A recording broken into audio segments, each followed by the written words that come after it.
শ্বশুর ফাদার, হ্যাঁ আপনি কি বিয়ে করেছেন? মহাজালা। আরে বিয়া না গেলে তোরটা আসলো কই থেকে? কারে বিয়ে করেছেন? তোর শাউরি রে।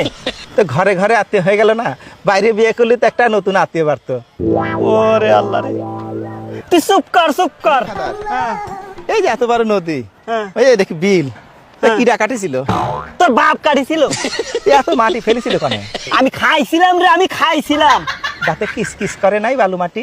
ওরে আল্লাহ রে, তোর বাইরে আমি দাঁত ভাঙে দিব কই দিলাম। হ্যাঁ দাঁত ভেঙে ফেলালে আমি শ্বশুর বাড়ি যাই, এ গোস্ত চাবে খাবো কিরাম করে? ওরে আল্লাহ। শ্বশুর ফাদার কি হাসতেছেন? না না না, আমি কাশতেছি। আমি আসছি হাসতেছেন।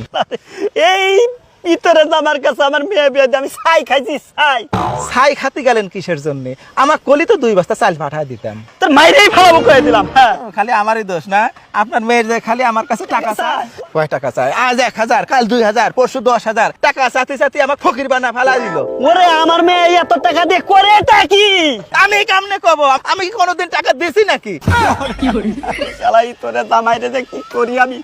হ্যাঁ এই এটা তো আল্লাহ, তুমি আমারে উঠায় নাও। দেশের শ্বশুর সমাজেরে বলি, মেয়েকে বিয়ে দেওয়ার আগে জামাইয়ের সাথে মেয়ের মানাই কিনা, জামাই বুকা কিনা, এই সব কিছু দেখে তারপরে তোমরা তোমাদের মেয়েরে বিয়ে দিও।